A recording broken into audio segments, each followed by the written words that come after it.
तो हेलो दोस्तों, कैसे हो आप सभी। एंड मेरा नाम है तपेश और आपका स्वागत है आपके अपने चैनल तपेश क्लासेस में। तो हम जो पढ़ रहे हैं वो बेसिक केमिस्ट्री पढ़ रहे हैं और लेक्चर नंबर 7 है। यदि आपने लेक्चर नंबर 6 और पीछे का वीडियो नहीं देखा तो पहले आप उन वीडियो को जाकर देखिएगा। तो हम इलेक्ट्रॉनिक कॉन्फ़िगरेशन पे चल रहे थे, इलेक्ट्रॉनिक विन्यास पढ़ रहे थे। क्या पढ़ रहे थे? इलेक्ट्रॉनिक विन्यास। हमने इलेक्ट्रॉनिक विन्यास के बारे में बताया था। इलेक्ट्रॉनिक विन्यास हमने बताया था कि इलेक्ट्रॉनिक विन्यास किए कैसे जाते हैं। तो इसके लिए एक रूल आया था जो था n+l का रूल। जहां n+l की वैल्यू ज्यादा होगी, जहां n+l का मान कम होगा वहां पहले भरा जाएगा। ये बताया था ऑफबो ने। किसने बताया था? ये ऑफबो साइंटिस्ट आए थे। ये तो बताया था ऑफबो ने।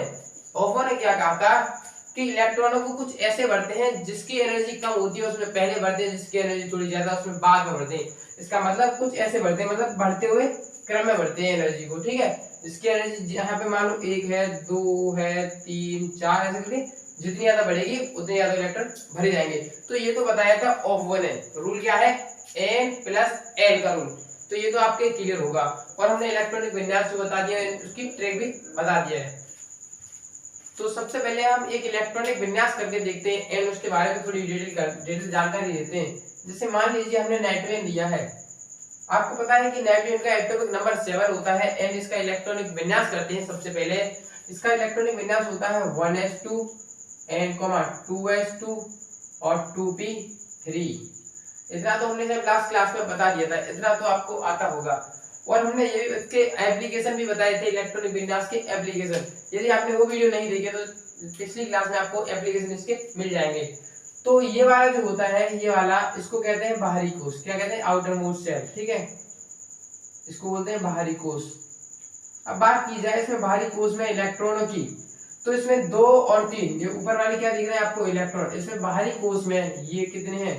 2 और 3 कितने इलेक्ट्रॉन हो गए? 5 इलेक्ट्रॉन। इसके अंतिम कोश में 5 इलेक्ट्रॉन होते हैं। तो आपको पता पड़ रहा होगा कि 5 इलेक्ट्रॉन। अब बात आती है कि इसमें ये 5 इलेक्ट्रॉन है। कितने इलेक्ट्रॉन है? 5। बात आती है कि इनको भरा कैसे जाता है। तो इसके लिए एक रूल आता है, उसको कहते हैं सबसे पहले पाउली का रूल। एक रूल आता है, वो आता है पाउली का नियम। तो पाउली साहब क्या कहते हैं यहाँ पे? पाउली साहब कहते हैं, तो इससे पहले हमने बताया था कि ये एसपीडीएफ के बारे में, जैसे कि आपको पता है एसपीडीएफ, इसके बारे में हमने बताया था आपको कि एस के अंदर एक ऑर्बिटल होता है। एक ऑर्बिटल, ये क्या है? ऑर्बिटल। जहां इलेक्ट्रॉन के पाए जाने की संभावना सर्वाधिक होती है उसे ऑर्बिटल बोलते हैं। इसमें एक होता है, इसमें 3 होते हैं और इसमें से कितने बॉक्स बनाने? 5। 1 2 3 4। इसमें 7 बनाने हैं। आपको सभी को पता है। 1 2 3 4 5 6। इसमें ये किसकी संख्या होगी? इसकी होगी इसमें ऑर्बिटल की संख्या। जैसे एस में एक होता है, 3 5 7, ये होती है इसमें ऑर्बिटल की संख्या। तो पहले हम पढ़ते हैं पहले पाउली का नियम। पाउली साहब क्या कहते हैं? पाउली का नियम। पाउली का नियम कि पाउली का नियम क्या है? कि पाउली साहब ने कहा था कि हमारे पास यदि कोई एक ऑर्बिटल है, क्या है? एक ऑर्बिटल, उससे एक ऑर्बिटल है, मान लीजिए ये एक ऑर्बिटल है। क्या है ये? ऑर्बिटल। इस ऑर्बिटल में केवल 2 ही इलेक्ट्रॉन रह सकते हैं। ये कहा था पाउली साहब ने। क्या कहा था कि अब ये क्या है? उसने ना तो कह दिया कि केवल एक ऑर्बिटल होगा तो उसमें अधिकतम हम 2 ही इलेक्ट्रॉन भर सकते हैं। अब उन्होंने ये नहीं बताया कि इलेक्ट्रॉनों को भरा कैसे जाएगा, बस उन्होंने ये कह दिया कि ये एक ऑर्बिटल है तो उसमें हम जब अधिकतम 2 इलेक्ट्रॉन भर सकते हैं, पर लेकिन भरे कैसे जाएंगे वो इन्होंने नहीं बताया था। उसके बारे में एक और साइंटिस्ट आएंगे तो उनके बारे पहले इनके बारे में देखते हैं। इन्होंने कहा है कि एक ऑर्बिटल में केवल, इन्होंने कहा एक ऑर्बिटल में केवल कितने इलेक्ट्रॉन? 2 ही इलेक्ट्रॉन भर सकते हैं। भर सकते हैं। चारों क्वांटम संख्या सेम नहीं हो सकती। N L M S, ये जो 4 क्वांटम संख्या होंगी ये सेम नहीं होंगी। सेम नहीं होंगी। उन्होंने ये भी बताया था ऑर्बिटल के लिए, एक ऑर्बिटल में 2 ही पावली ने क्या कहा था कि एक ऑर्बिटल में केवल 2 ही इलेक्ट्रॉन भरे जा सकते हैं। अब बात आती है भरने कैसे हैं, तो उसके लिए एक रूल आया, उसके लिए क्या आया, एक रूल और आया, तो उनका नाम है हुंड का नियम। उसके बाद इनके साइंटिस्ट और आते हैं, वो आते हैं हुंसा।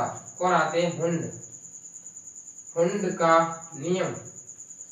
तो उपकोष, ये क्या है, उपकोष है, क्या है, उपकोष है। उपकोषों में हमें इलेक्ट्रॉनों को कुछ ऐसे भरना है कि उनकी अयुग्मित, अयुग्मित का मतलब होता है अनपेयर्ड इलेक्ट्रॉन। क्या होता है, अनपेयर्ड इलेक्ट्रॉन। मतलब अनपेयर्ड इलेक्ट्रॉन मतलब इलेक्ट्रॉन का साइन कुछ ऐसे बनाते हैं, जैसे आपको दिखा दूंगा आपको मैं, ये जो साइन है ये क्या है, अनपेयर्ड, ये एक इलेक्ट्रॉन है। ये किसका साइन है, इलेक्ट्रॉन का। किसका साइन है, ये इलेक्ट्रॉन का साइन है। कुछ कुछ बुकों में ऐसे भी दिया हुआ है इलेक्ट्रॉन का साइन, कुछ कुछ बुकों में ऐसे भी दिया हुआ है, तो आप कंफ्यूज मत होइएगा, ठीक है। और कुछ बुकों में ऐसे भी दिया हुआ है, ऐसे करके, हाँ। तो ये है क्या, इलेक्ट्रॉन, ये भी इलेक्ट्रॉन है, ये भी इलेक्ट्रॉन है, ये इलेक्ट्रॉन का साइन है। तो हुंड सर बताते हैं कि अनपेयर्ड इलेक्ट्रॉन, जैसे एक तो हो गया ये इलेक्ट्रॉन और दूसरा इलेक्ट्रॉन होगा वो ऐसे करके होगा, ठीक है। तो पहला इलेक्ट्रॉन कैसा हो गया, क्लॉकवाइज, इसको क्या बोलते हैं, क्लॉकवाइज, इसको एंटी क्लॉकवाइज बोलते, नहीं बोलते, आपको तो इतना तो आता होगा। तो हुंड साहब ने कहा था कि अयुग्मित इलेक्ट्रॉन मतलब कि अनपेयर्ड इलेक्ट्रॉन, यदि सबसे पहले हम जब इलेक्ट्रॉन भरेंगे तो सबसे पहले इलेक्ट्रॉन कुछ ऐसे भरेंगे कि अयुग्मित इलेक्ट्रॉन ज्यादा से ज्यादा हो, मतलब सिंगल इलेक्ट्रॉन भरे जाए ज्यादा से ज्यादा। तो उन्होंने क्या कहा था कि अयुग्मित इलेक्ट्रॉन की संख्या अधिकतम हो। उन्होंने कहा था कि उपकोषों में इलेक्ट्रॉन, उपकोषों में इलेक्ट्रॉन कुछ ऐसे भरे जाते हैं, कुछ ऐसे भरे जाते हैं कि अयुग्मित इलेक्ट्रॉनों की, अयुग्मित इलेक्ट्रॉनों की संख्या कैसी होनी चाहिए, अधिकतम, अधिकतम, तथा उनका चक्रण समान होना चाहिए, समान होना चाहिए। ये कहा था हुंड सर ने, क्या कहा था कि उपकोषों में इलेक्ट्रॉन कुछ ऐसे भरे जाते हैं कि अयुग्मित इलेक्ट्रॉनों की संख्या अधिकतम हो तथा उनका चक्रण समान हो। अब इसका मीन्स समझाते हैं हम।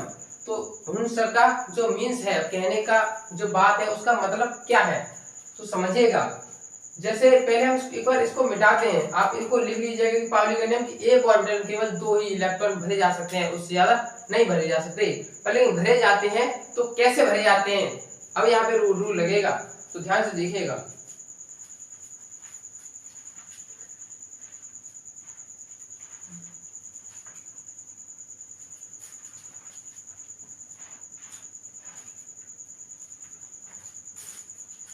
सबसे पहले मान लीजिए हमने नाइट्रोजन ही एग्जाम, नाइट्रोजन ही लिया है, नाइट्रोजन का 7 है, ठीक है।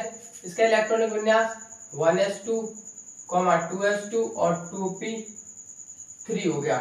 आपको इसका मतलब तो समझ में आ रहा होगा। यदि आपसे पूछे ये 2p3 का मतलब क्या है, दूसरा कोष है, p कोष है, उसमें 3 इलेक्ट्रॉन है, इतनी कहानी क्लियर होगी। और आपको ये भी पता है कि sp-d-f कि ऑर्बिटल के बारे में बताया था मैंने, 1 3 5 7, ये सब मैंने कहानी आपको बता दी है। इसमें s के अंदर हमको पता है कि इसमें हमें इलेक्ट्रॉन भरने हैं, और इसमें इलेक्ट्रॉनों को कुछ कैसे भरा जाता है, आप ध्यान से देखिएगा। अब बहुत ज्यादा जरूरी बात है कि इलेक्ट्रॉन को भरा कैसे जाता है, कि इसमें इलेक्ट्रॉन भरेंगे, इसमें s के अंदर कितने ऑर्बिटल, एक ऑर्बिटल, और ऑर्बिटल को कुछ ऐसे बनाया जाता है, ऐसे करके, ये क्या है, एक ऑर्बिटल है, ठीक है। इसमें कितने इलेक्ट्रॉन भरने हैं, 2। अब बात आती है कि इनको भरा कैसे जाएगा, उसके लिए क्या आया, हुंड का नियम। उपकोषों में इलेक्ट्रॉन कुछ ऐसे भरे जाते हैं, ये कुछ उपकोष है, इसमें कितने इलेक्ट्रॉन भरने हैं, 2। ऐसे भरे जाते हैं कि अयुग्मित इलेक्ट्रॉन, अयुग्मित का मतलब होता है सिंगल इलेक्ट्रॉन, ये रहा एक सिंगल इलेक्ट्रॉन और ये भी एक सिंगल इलेक्ट्रॉन है। ये कैसा है, सिंगल, और ये भी सिंगल, अनपेयर्ड है दोनों। बात आती है ये है क्लॉकवाइज, दूसरा है एंटी क्लॉकवाइज। तो उसका मतलब है यहाँ पे अयुग्मित इलेक्ट्रॉन की संख्या अधिकतम है। सबसे पहले हमें अयुग्मित इलेक्ट्रॉन भरना है, जैसे कि सिंगल इलेक्ट्रॉन। तो पहले भरा जाना है आपको सिंगल इलेक्ट्रॉन। ये पहला इलेक्ट्रॉन सिंगल भर गया, अयुग्मित इलेक्ट्रॉन की संख्या अधिकतम और तथा उनका चक्रण समान। अब जो दूसरा इलेक्ट्रॉन भरा जाएगा वो इसके अपोजिट भरा जाएगा। उसका मतलब यहाँ पे चक्रण समान का मतलब है ज्यादा से ज्यादा हम सिंगल इलेक्ट्रॉन को इसमें एक से ज्यादा तो नहीं भर सकते, दो नहीं भर सकते, क्योंकि स्पिन डायरेक्शन यदि उनकी डायरेक्शन एक हो जाएगी तो ऑर्बिटल टूट सकता है, इसलिए हम सेम नहीं भर सकते। तब दूसरा इलेक्ट्रॉन जाएगा वो अपोजिट जाएगा, जिससे कि ये स्टेबल हो जाए, जिससे कि ये स्टेबल हो जाए। पहला क्लॉकवाइज होगा तो दूसरा एंटी क्लॉकवाइज होगा, इस बात को याद रखना। एस में दो इलेक्ट्रॉन बनने हैं तो एस की भी शेप होती है वो कुछ ऐसे होती है। एस में अभी कितने कोस होते हैं? इसमें एक ऑर्बिटल होता है। अब भरने कितने इलेक्ट्रॉन है? दो। तो पहले भरते हैं सिंगल इलेक्ट्रॉन, अब दूसरी बार भरेंगे दूसरा इलेक्ट्रॉन, तो ऐसे करके ये कहानी आपको क्लियर होगी। अब बात आती है 2p3। दूसरे कोष में p उपकोष में 3 इलेक्ट्रॉन भरने हैं, तो कैसे भरे जाएंगे? तो p उपकोष में कितने ऑर्बिटल बनते हैं? 3। तो सबसे पहले इसमें 3 ऑर्बिटल को बनाइएगा, 1 2 3। यहाँ पे 3 ऑर्बिटल तैयार है। अब बात आती है इनको भरा कैसे जाएगा? तो हुंड के नियम के हिसाब से भरा जाएगा। हुंड ने क्या था कि ज्यादा से ज्यादा हमको अनपेयर्ड इलेक्ट्रॉन भरने, तो पहले देखिए अनपेयर्ड इलेक्ट्रॉन भर कितने सकते हैं। इसमें भर सकते हैं एक, अब एक अगले वाले में और एक अगले वाले में, क्योंकि यहाँ तो जगह नहीं थी तो हमने नहीं भरे, लेकिन यहाँ तो जगह है तो 3 भरने, तो हमने सिंगल सिंगल भर दिए। जैसे मान लीजिएगा हमको p में 5 इलेक्ट्रॉन भरने, मैंने कहा p में 5 इलेक्ट्रॉन भरने, तो भरे कैसे जाएंगे? सबसे पहले p की बात की जाए तो p में उपकोष में कितने ऑर्बिटल होते हैं? 3। तो 3 ऑर्बिटल को बनाइएगा। ये बन गया एक ऑर्बिटल, देखो ये एक, कितने हो गए? 2, अब ये हो गए 3। अब इसमें इलेक्ट्रॉन को भरने हैं हमको 5। कितने इलेक्ट्रॉन भरने हैं? 5। अब इनको भरा कैसे जाएगा? ध्यान से देखिएगा। तो पहले हमको सिंगल इलेक्ट्रॉन भरने हैं, पहले ज्यादा से ज्यादा अनपेयर्ड इलेक्ट्रॉन होने चाहिए, यही तो कहा था हुंड के नियम में, ज्यादा से ज्यादा अनपेयर्ड इलेक्ट्रॉन। तो पहले सिंगल इलेक्ट्रॉन, दूसरा भी सिंगल और तीसरा भी सिंगल। क्या अब ऐसा हो सकता है कि चौथा इलेक्ट्रॉन यहां से जाए? नहीं हो सकता।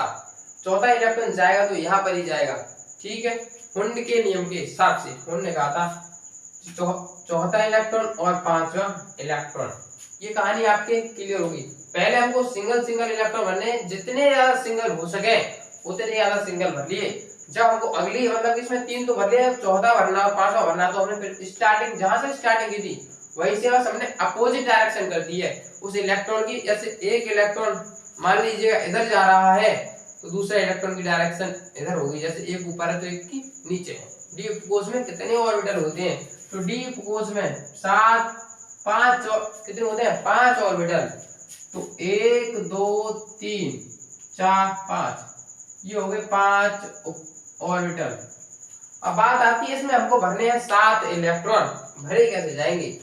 तो 7 भरने, लेकिन हम सबसे पहले हुंड का नियम लगाइए, अनपेयर्ड इलेक्ट्रॉन भरिए। सबसे पहले अनपेयर्ड इलेक्ट्रॉन सिंगल सिंगल भर सकते हैं, 1 2 3 4 5। 2 और भरने हैं तो 2 को पेयर कर दिए, दूसरा पेयर और तीसरा पेयर। तो ये इसमें होगा 2 पेयर और 3 अनपेयर्ड, ठीक है। ये आप कहानी आपके समझ में होगी मेरे हिसाब से कि इलेक्ट्रॉन को भरा कैसे आता है। अब मैं आपके लिए कुछ बता रहा हूँ तो ध्यान दीजिएगा। मान लीजिए ऐप में भरने हमको 13, मान लीजिए ऐप हमको 12 भरने हैं, तो कैसे भरे जाएंगे? तो ऐप के पहले ऑर्बिटल बनाइए। ऐप में कितने ऑर्बिटल? 7, 1 2 3 4 5 6। तो 12 भरने, पहले 1 2 3 4 5 6 7। अब कैसे भरने? अब पेड़ भरना है 7 8 9 10 11 12। दोस्तों मुझे लगता है आपके ये एकदम क्लियर हो गया, आपके समझ में आ गया होगा हुंड्स का नियम एंड पाउली का नियम। और एक और रूल था जो हमारा पिछले बार बताया था, ऑफ वो नियम। दोस्तों यदि आपको वीडियो अच्छी लगी हो तो वीडियो को लाइक एंड चैनल को सब्सक्राइब करना ना भूलें। धन्यवाद दोस्तों।